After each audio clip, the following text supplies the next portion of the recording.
कश्मीरी अवाम का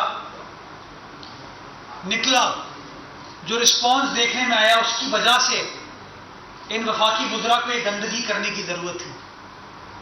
इनकी जितनी मजम्मत की जाए वो कम होगी। और मैं उम्मीद करूंगा गो के 25 जुलाई से मेरी कोई खुशगवार यादें नहीं हैं, या पाकिस्तानी कौम की कोई खुशगवार यादें 25 जुलाई से मैं समझता हूँ कोई पाकिस्तानी मंसूब नहीं दे सकता। लेकिन मैं उम्मीद करूंगा कि 25 जुलाई को सिलेक्शन नहीं, इलेक्शन होगा। और अगर शफाफ तरीके से वो इलेक्शन हुआ तो इंशाअल्लाह जीत पाकिस्तान पीपल्स पार्टी की होगी, जीत तीर की होगी, जीत शहीद भुट्टो की पार्टी की होगी, शहीद मोहतरमा बेनज़ीर भुट्टो की पार्टी की होगी, बिलावल भुट्टो जरदारी साहब की पार्टी की होगी। अब दूसरा इशू जो बड़ा मैं समझता हूं शिद्दत इख्तियार कर रहा है वो कोरोना है। और हर शख्स कोरोना के इशू के ऊपर बात करने की कोशिश करता है, सियासत करने की कोशिश करता है, जिसका नुकसान मैं समझता हूं कहीं ना कहीं हमारे शहरियों को होता है। पिछले 24 घंटों में कराची शहर के अंदर जो पॉजिटिव केसेस की शरह है वो तकरीबन 23.12% है, 23%। पिछले 24 घंटों में पॉजिटिविटी रेशियो है कोरोना वायरस के केसेस का कराची शहर में। और अगर आप लोग याद करें, आज से 10 रोज पहले ये पॉजिटिविटी रेशियो 8.5-9% हो गया था, जब हुकूमत ने बंदिशों को रिलैक्स करने का फैसला किया। चूंकि एनसीओसी चीजों को रिलैक्स कर रही थी, बकरीद के दिन आ रहे थे, लोग शॉपिंग वगैरह करते हैं, शादी ब्याह की तकारीब होती है, तो एक तरफ एनसीओसी का प्रेशर था, एक तरफ अवाम का प्रेशर था। तो हुकूमत ने बंदिशों के ऊपर नरमी की, इस हिदायत के साथ, इस ताकीद के साथ कि शहरी एसओपीज का ख्याल रखेंगे, एसओपीज को फॉलो करेंगे, ताकि कोरोना वायरस के केसेस में शिद्दत ना आ पाए। बदकिस्मती के साथ वो एसओपीज उस तरीके से फॉलो नहीं हुए। ना लोगों ने ईमानदारी के साथ एसओपीज को फॉलो किया, ना उस तरीके से वैक्सीनेट कराया, और नतीजा ये हुआ कि 10-12 रोज के अंदर पॉजिटिविटी रेशो जो है 23% तक पहुंच गया है। और अब ईद उल अज़हा सर पर है, लोग कुर्बानी भी करेंगे, उनकी तकारीब भी होंगी। बड़ी डेंजरस, अलार्मिंग, तशवीशनाक सिचुएशन है।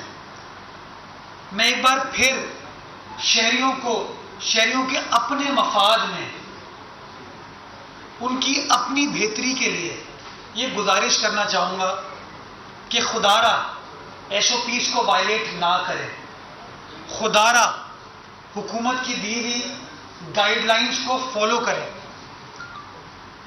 हुकूमत नहीं चाहती कि वो सख्तियां की जाएं, वो बंदिशें वापस लगाई जाएं, क्योंकि जब हम सख्ती करते हैं, बंदिशें लगाते हैं, तो कभी पीटीआई कुछ कहती है, कभी एमकेएम कुछ कहती है,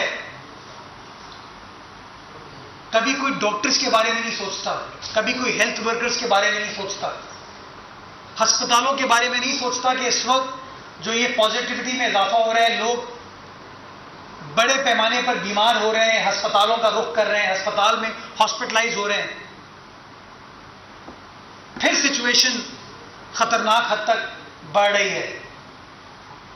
तो मैं समझता हूं कि अगर शहरी चाहते हैं कि हुकूमत सख्तियां ना करे, हुकूमत बंदिशें ना लगाए, तो मैं शहरियों से गुजारिश करना चाहूंगा कि वो एसओपीज को फॉलो करें।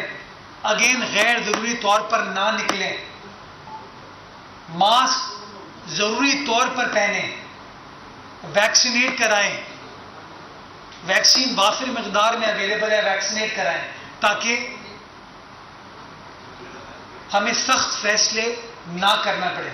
लेकिन मैं शहरियों को बताना चाह रहा हूं कि सिचुएशन आज 19 जुलाई को खतरनाक है, तशवीशनाक है। और अगर अगले चंद रोज में हमने अपने आप को पाबंद नहीं किया एसओपीज फॉलो करने को, तो ये नंबर और ख़तरनाक हो सकते हैं, और ख़तरनाक हुए अगर खुदा न खास्ता हमारे अस्पतालों में जगह नहीं रही तो उसका नुकसान भी हम शहरियों को होगा। तब कोई MQM PTI नहीं आएगी बीच में, फिर वही लोग सिंध हुकूमत के ऊपर इल्ज़ाम लगाएंगे। तो इसलिए मैं समझता हूं बिला तफरीक गैर सियासी तौर पर हम सबको इंसानियत के नाते कोरोना वायरस के खतरात को समझने की ज़रूरत है, अपनी हुकूमत का साथ देने की ज़रूरत है, SOPs को फॉलो करने की ज़रूरत है, समाजी फासला इख्तियार करने की ज़रूरत है, मास्क पहनने की ज़रूरत है खुदारा। और मैं अगेन लोगों को प्लीज़ अगर मास्क पहने तो ठोरी पर ना पहने, हाथ में ना पहने, अपनी नाक और मुंह को कवर करें ताकि वो सही तरीके से कोरोना वायरस की वबा से बच सके। कराची के हवाले से भी मैं बात करना चाहूँगा, लेकिन उससे पहले चूँकि ईद उल अज़हा आने वाली है, तो ईद खुशियों का दिन होता है। आवाम भी ईद के रोज़, ईद के दिनों में खुशखबरी की तरफगार रहती है। बट बदकिस्मती के साथ 25 जुलाई 2018 को जो गलती इस मुल्क के साथ हुई, इस अवाम के साथ हुई, उसका खमियाजा आज भी पाकिस्तान की 22 करोड़ अवाम भुगत रही है। इस तरह की त्यौहार जब आते हैं, इस तरह के दिन जब आते हैं, तो हुकूमत अवाम को रिलीफ प्रोवाइड करती है। ये पहली हुकूमत है पाकिस्तान की जो कहती है नहीं, 365 दिन हम आपको रिलीफ नहीं देंगे। कभी होता है ना ईद पे, ईद उल फितर पे, ईद उल अज़हा पे, रमज़ान में आप थोड़ी रिलीफ दे देते हैं, 25 दिसंबर को कायदे आज़म के नाम पे थोड़ी सी रिलीफ दे देते हैं। इन्होंने तहिया किया है नहीं, 365 दिन पूरे, 12 महीने पूरे खान किसी को रिलीफ नहीं देगा। लेकिन आपको घबराना नहीं है, ईद सर पे है, महंगाई है, गुर्बत है, भूख है, अफलास है। हुकूमती तर्जुमान कहते हुए थकते नहीं है कि भाई खान ने पाकिस्तान की मईशत को खड़ा कर दिया, मजबूत कर दिया है। लेकिन जब अवाम को रिलीफ देने का वक्त आता है तो फैसला यह होता है कि पेट्रोल की कीमतों में पैसे ऊपर इजाफा कर दिया जाए, डीजल की कीमतों में इजाफा कर दिया जाए, मट्टी की तेल की कीमतों में इजाफा कर दिया जाए, LPG की कीमतों में इजाफा कर दिया जाए। CNG तो बेचारे सिंध वालों को तो मिलती ही नहीं है। बिजली, मुझे पिछले दिनों किसी ने बताया कि बदीन में शायद 36 घंटे से बिजली नहीं है। क्या कर रही है हेस्को शेपको समझ नहीं आता, क्या परफॉर्मेंस है इन लोगों की समझ नहीं आता। लेकिन हाँ, ट्विटर पे ये लोग कहते हैं सब कुछ ठीक है, कोई पूछे तो कहना खान आया था। हाँ, कोई पूछे तो कहना खान आया था। वो लोग ढूंढ रहे हैं खान है कहां। वो 25 जुलाई से पहले वाला खान कहां है जिसने कहा था कि सब कुछ ठीक हो जाएगा, कर्जा नहीं लूंगा, 1 करोड़ नौकरियां, 50 लाख घर। वो मुराद सईद कहते हैं 200 अरब डॉलर आएगा। वो ढूंढ रहे हैं लोग। आप हंस रहे हैं, मैं संजीदा बात कर रहा हूं यार। वो MQM वाले हंसने की बात करते हैं। आपको याद होगा जरा सी हमारी दौर में तेल की कीमतों में इजाफा होता था, हुकूमत छोड़ के चले आते थे। अभी तेल की कीमतों में मवाजना करें 2018 से आज का, जो इंटरनेशनल प्राइसेस थी उस वक्त और आज, और उस वक्त क्या रेट थे। लेकिन उस वक्त चूंकि उनके मकासद कुछ और थे तो हुकूमत छोड़ के चले जाते थे, या कम से कम धमकी दे देते थे हुकूमत छोड़ने की। गवर्नर साहब को घर भेज दिया जाता था। अभी कोई कुछ नहीं। सेंसस के ऊपर इनकी बात ये कहते नहीं सुनी गई, हालांकि ये लोग तो पार्ट एंड पार्सल थे, कमेटी के रुकन थे। बट चलें,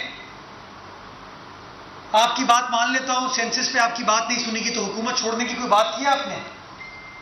कराची को तरक्याती पैकेज के हवाले से रिलीफ नहीं दी गई, PSDP में इग्नोर किया गया। एक एक सिंध का सनतकार गैस की बंदिश के ऊपर सरापा एहतजाज है, शोर मचा रहा है, रो रहा है। एक बार आपने उनके साथ बैठ के कहा कि हम हुकूमत छोड़ देंगे कि अगर आप कराची, हैदराबाद, लाड़काना, सक्खर, कोटरी के इंडस्ट्री को गैस प्रोवाइड नहीं करेंगे? नहीं।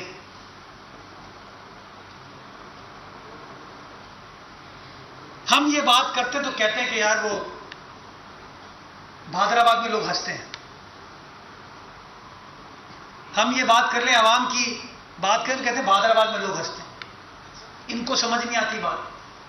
ये तेल की कीमतों में जो इजाफा हुआ उसका नतीजा क्या हुआ कि एक एक चीज जिसका ताल्लुक आपसे है उसकी कीमत में इजाफा हुआ। आम आदमी जो चीज इस्तेमाल करता है उसकी कीमतों में इजाफा हुआ। आज अभी हम गए थे पाकिस्तान के साबिक सदर ममनून हुसैन साहब के यहाँ दुआ के लिए, तो रास्ते में यूटिलिटी स्टोर आता है बात आइलैंड का। यूटिलिटी स्टोर के दरवाजे बंद थे, खुला हुआ था लेकिन दरवाजे बंद थे, और यूटिलिटी स्टोर के बाहर दर्जनों खवातीन अपने बच्चों के साथ बाहर फुटपाथ पे बैठी हुई हैं। दर्जनों। मैं आपके कैमरे को रिक्वेस्ट करना चाहूंगा आप दोस्तों को कि बात आइलैंड पे जो यूटिलिटी स्टोर है उसके बाहर चले जाइए। आपका कैमरा दिखाएगा इन जालिम हुक्मरानों को, इन जाबिर हुक्मरानों को कि किस तरीके से आप गरीब आदमी के साथ ज्यादती कर रहे हैं। आज खबर आई है कि चीनी की कीमतों में 17 रुपए किलो इजाफा किया गया है। 17 रुपए, 17 रुपीज। ईद से 2 रोज 3 रोज खबर। आटे की कीमतों में 150 रुपए, 20 किलो का जो थैला है उसमें 150 रुपए इजाफा किया गया है। घी के 1 किलो के पैकेट में 90 रुपए इजाफा किया गया है। यह है आपकी कारकर्दगी वजीर आजम साहब। क्या मैं हक बजाने दूं पूछने को कि कोई पूछे तो कहना खान आया था? गरीब आदमी यही कह रहा है, हाँ यार खान आया है, कब जाएगा? लोगों की तकलीफ, पता नहीं किस दुनिया में रहते हैं, चश्मा लगा के खड़े होते हैं सबके सब, पता नहीं क्या सोच रहे होते हैं, लोग क्या बताते हैं इनको। गरीब आदमी का इस वक्त हाल, जो उसको परेशानियां लाख हैं। वजीर आजम साहब, अगर आप कहते हैं पाकिस्तान की मईशत मजबूत हो गई है तो क्यों यूटिलिटी स्टोर्स के ऊपर ताले लग गए हैं? क्यों खवातीन फुटपाथ पर बैठने पर मजबूर हैं? अगर मईशत इतनी ठीक है तो तेल की, पेट्रोल की, डीजल की, मट्टी के तेल की, केरोसिन की कीमतों में क्यों इजाफा हो रहा है? क्यों आटा, दाल, चीनी, घी महंगा किया जा रहा है? क्या गरीब आदमी बकरीद के दिन मीठा भी ना खाए? लेकिन नहीं, एहसास बिल्कुल वजीर आजम को या उनकी हुकूमत को इस हवाले से नहीं है। तो मैं उम्मीद करता हूं कि 25 जुलाई को सिलेक्शन नहीं इलेक्शन होगा, और इंशाअल्लाह इलेक्शन हुआ तो जीत की होगी, जीत पाकिस्तान पीपल्स पार्टी की होगी। मैं कराची के हवाले से यह आपको बताना चाहूँ कि कराची में 7 जिले हैं। माजी में जो सॉलिड वेस्ट का कराची शहर में एक मसला था, उसकी वजह, बुनियादी वजह ये थी कि पूरे शहर के अंदर एक यूनिफॉर्म सिस्टम नहीं था। कोरंगी और डिस्ट्रिक्ट सेंट्रल, इन दोनों जिलों के अंदर उनकी जिले इंतजामिया काम कर रही थी, यानी कि मुत्तहिदा कौमी मूवमेंट के जो चेयरमैन थे वो काम कर रहे थे, और इन 2 जिलों के अंदर सबसे ज्यादा कचरे का प्रॉब्लम था, सॉलिड वेस्ट का प्रॉब्लम था। तो अब अल्हम्दुलिल्लाह अच्छी खबर यह है कि डिस्ट्रिक्ट सेंट्रल और डिस्ट्रिक्ट कोरंगी दोनों के अंदर सॉलिड वेस्ट का आज अग्रीमेंट हो गया है, और इंशाअल्लाह अगस्त के मिड में 15 से 20 अगस्त के दरमियान इंशाअल्लाह इन दोनों जिलों के अंदर सॉलिड वेस्ट काम करना शुरू कर देगा। स्पेनिश कंपनी फॉरेन इन्वेस्टमेंट लेके आ रही है डिस्ट्रिक्ट सेंट्रल के लिए, और चाइनीज कंपनी है जो कि डिस्ट्रिक्ट कोरंगी के लिए फॉरेन इन्वेस्टमेंट लेके आ रही है इंशाल्लाह बेहतर टेक्नोलॉजी के साथ। एक यूनिफॉर्म सिस्टम सारे शहर के अंदर होगा, जिसका फ़ायदा मैं समझता हूँ हर कराची वाले को होगा। इसके साथ साथ मैं ये वादे करना चाहूँगा कि कराची के 7 ज़िले तो सॉलिड वेस्ट के पास हैं, लेकिन अभी कंटोनमेंट एरियाज़ के अंदर कचरा कंटोनमेंट एरियाज़ खुद उठाता है।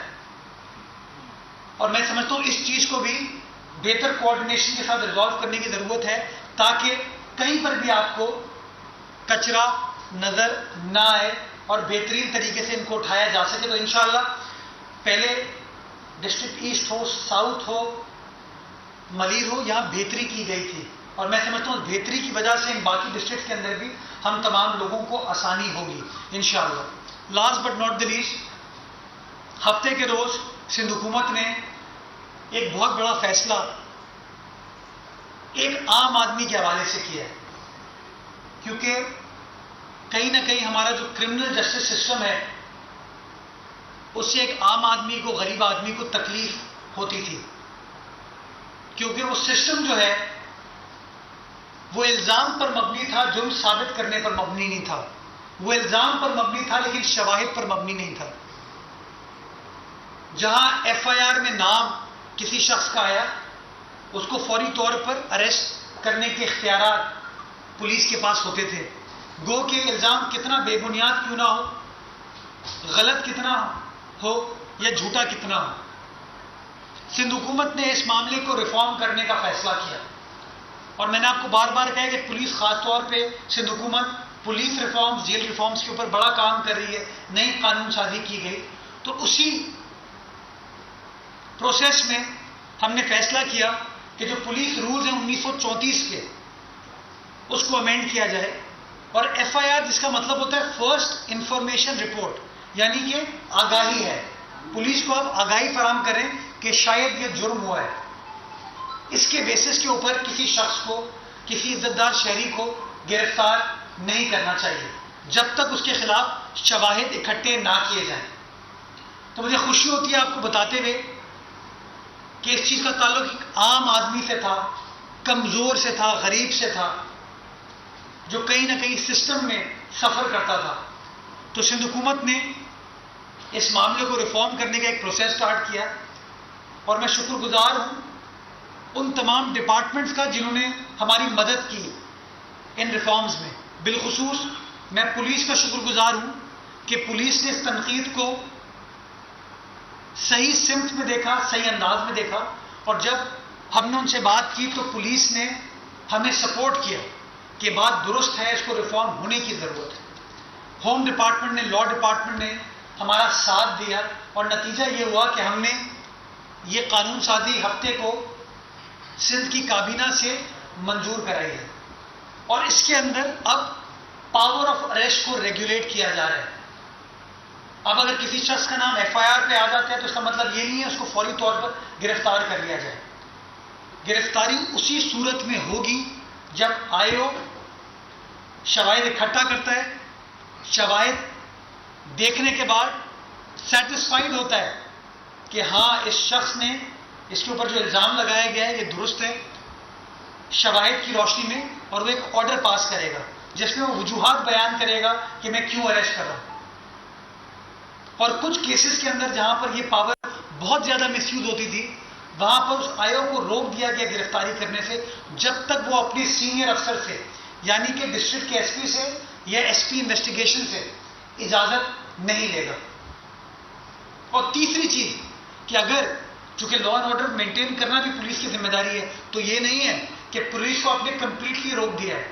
अगर किसी जगह पे कोई जुर्म हो रहा है, कोई जराइम की एक्टिविटी हो रही है, उस सूरत हाल में पुलिस को इख्तियार है कि वो गिरफ्तार करेंगे, लेकिन 24 घंटे के अंदर उसको अपने सीनियर अफसर से उस गिरफ्तारी की इजाज़त लेना, अप्रूवल लेना लाजमी होगा।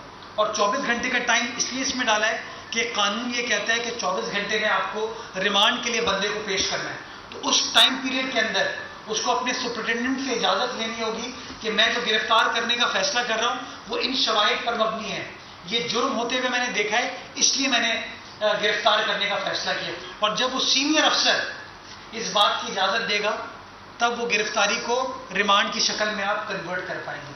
मैं समझता हूँ एक बहुत बड़ा फैसला सूबाए सिंध के अंदर सिंध हुकूमत ने किया है।